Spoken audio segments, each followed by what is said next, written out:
La ville de Damas actuelle sera-t-elle vraiment détruite en un jour? On entend souvent dans des prédications ou des livres eschatologiques que Damas sera détruite en un jour, s'appuyant sur des prophéties bibliques de l'Ancien Testament. Évidemment, la question revient souvent dans certains milieux chrétiens, surtout lorsque les tensions au Moyen-Orient s'intensifient.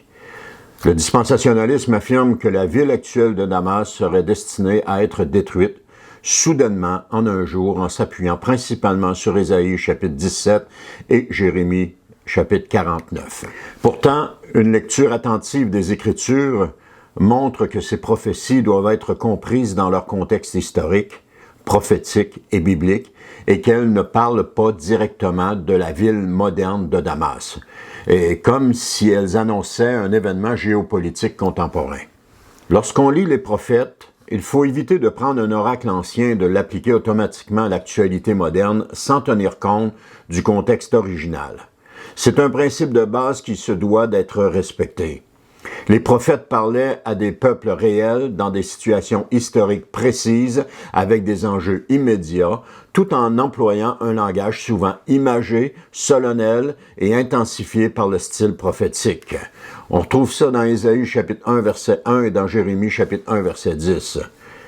Ce qui fait qu'une prophétie n'est pas donnée pour nourrir la spéculation moderne, mais pour révéler le jugement de Dieu, appeler à la repentance et manifester sa souveraineté sur les nations. On voit ça dans Amos, chapitre 3, versets 7 à 8, et Jérémie, chapitre 18, versets 7 à 10. Le chapitre 17 d'Ésaïe commence ainsi. « Oracle sur Damas. Bientôt Damas ne sera plus comptée parmi les villes, elle sera réduite en un monceau de ruines. » Ésaïe, chapitre 17, verset 1. Pris isolément, ce verset peut sembler annoncer un événement encore futur, mais replacé dans son contexte, il vise d'abord Damas comme capitale de la Syrie, ou de Aram, si vous préférez, dans le cadre des prophéties du temps d'Ésaïe. Le chapitre unit clairement Damas et Éphraïm dans un même jugement.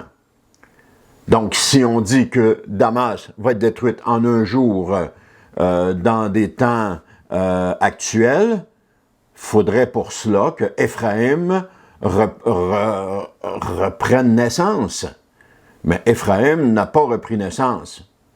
Éphraïm a été dispersé parmi les peuples. Ça nous dit, les remparts d'Éphraïm disparaîtront et il n'y aura plus de royaume à Damas. Le reste des Syriens aura le même sort que les Israélites. L'Éternel le déclare, le Seigneur des armées célestes. On voit ça dans Ésaïe, chapitre 17, verset 3. Cela montre que la prophétie concerne une situation où la Syrie et le royaume du Nord sont associés. Ce cadre correspond à l'époque où ces puissances étaient engagées dans des alliances et des conflits bien précis contre Juda. Ça se retrouve dans Ésaïe, chapitre 7, versets 1 à 9. Ce qui signifie qu'Ésaïe 17 n'est pas présenté comme un message détaché de son époque, mais comme un jugement de Dieu contre des nations bien identifiables du monde ancien, ou si vous préférez, du monde de l'époque de l'Ancien Testament. Dans le livre d'Ésaïe, Damas apparaît dans le contexte de la crise syro-éphraïmite. Rétzin, roi de Syrie, et Pékor, roi d'Israël, montent contre Jérusalem au temps d'Achaz. On voit ça dans Ésaïe 7, chapitre 7, versets 1 à 2.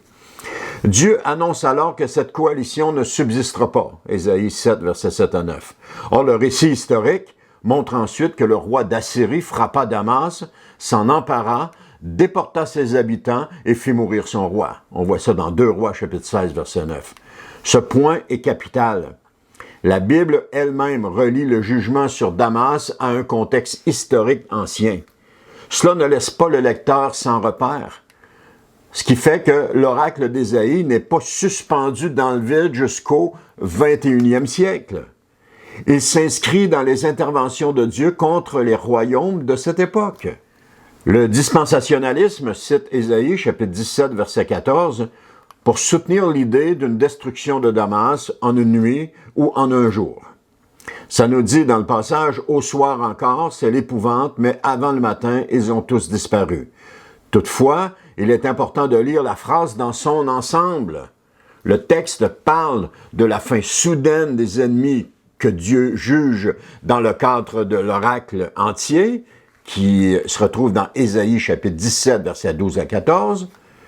Cependant, le passage ne dit pas explicitement, et ça c'est encore important, que la ville de Damas actuelle sera détruite en un jour dans les temps de la fin. Le texte décrit le caractère soudain du jugement de Dieu sur des peuples qui se dressent avec fracas contre lui. Le langage prophétique insiste ici sur la rapidité et la certitude de l'intervention divine, non sur un calendrier géopolitique moderne. Quand les prophètes annoncent qu'une ville deviendra une ruine ou qu'elle ne sera plus habitée, ils utilisent souvent un langage de jugement total destiné à exprimer la sévérité de l'intervention divine. Et ça se retrouve dans différents passages, comme par exemple dans Ésaïe, chapitre 13, versets 19 à 22. Ça se retrouve aussi dans Jérémie, chapitre 50, versets 39 à 40. Et on peut voir ça également dans Ézéchiel, chapitre 26, versets 19 à 21. Ce langage ne doit pas toujours être lu comme une description photographique et définitive de chaque pierre pour tous les siècles futurs. Dans le cas de Damas, Ésaïe annonce la chute de sa puissance, la fin de sa gloire politique et l'abaissement de son orgueil. Le point théologique est que Dieu humilie les nations rebelles. Le texte n'oblige pas à conclure qu'une ville moderne portant le même nom doit forcément subir à notre époque une destruction identique au final.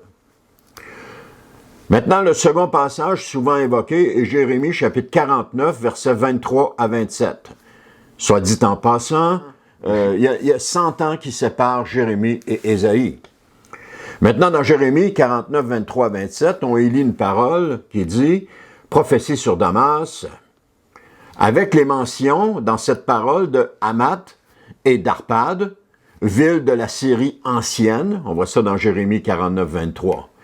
Donc, le texte parle d'angoisse, de panique, de jeunes hommes qui tombent sur les places et du feu dans les murailles de Damas qui dévorent les palais du roi Ben-Hadad. Ça, c'est dans Jérémie 49, 27.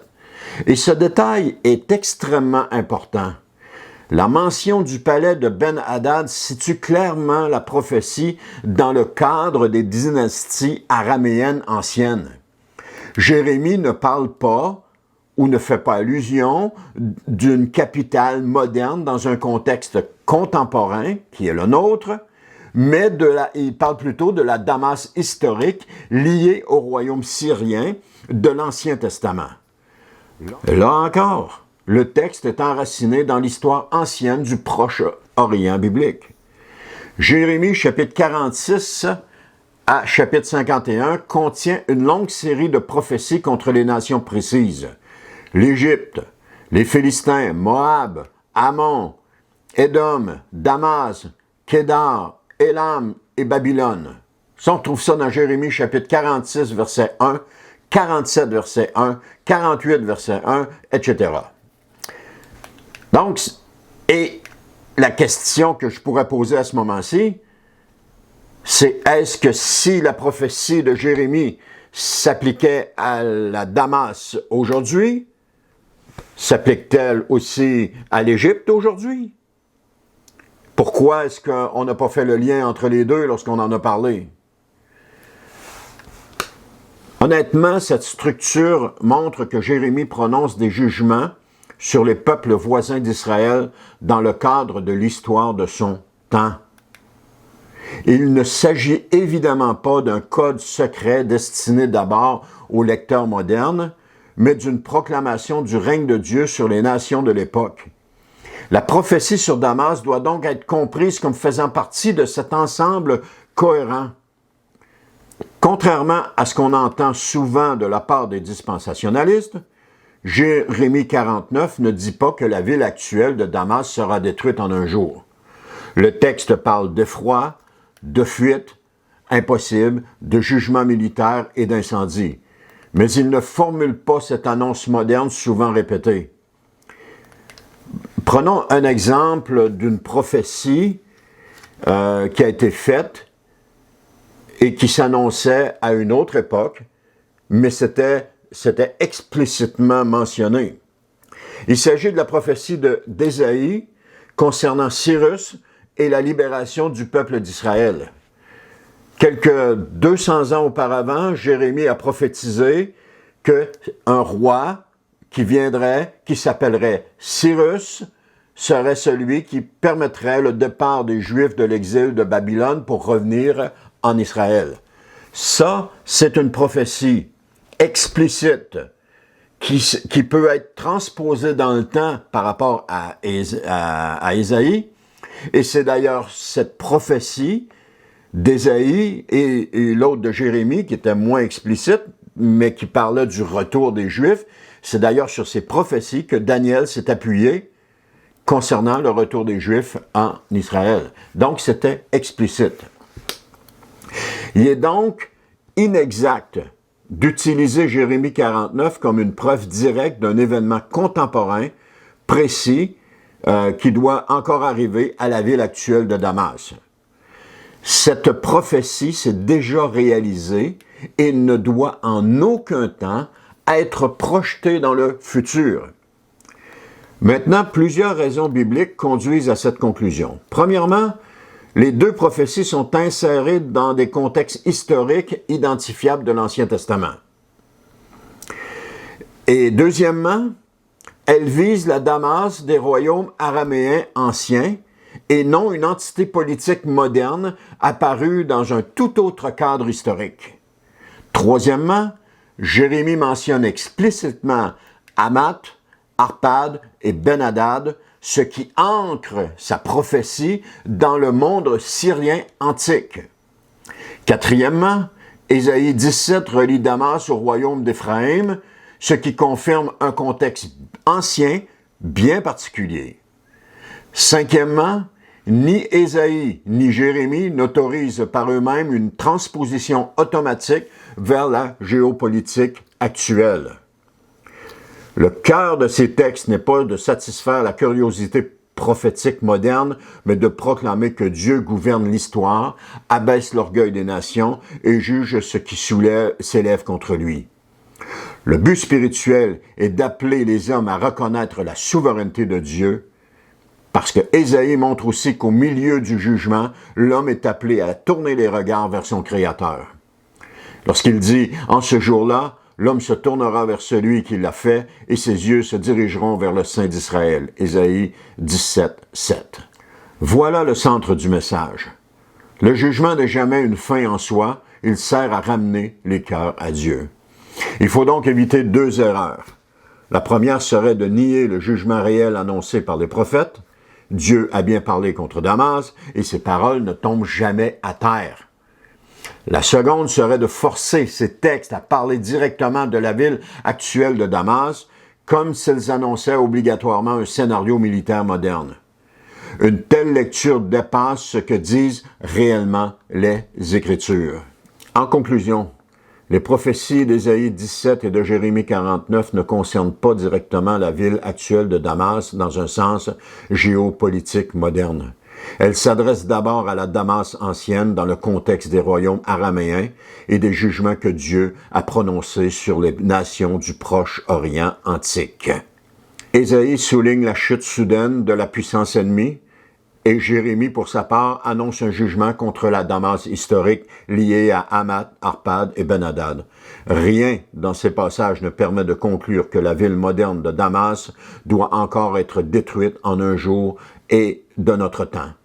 La bonne approche consiste donc à respecter le contexte biblique, à ne pas projeter l'actualité dans le texte et à recevoir le message que Dieu voulait transmettre, qui est « Les nations passent, les royaumes tombent, mais le Seigneur demeure souverain, juste et digne d'être cherché pendant qu'il se trouve. »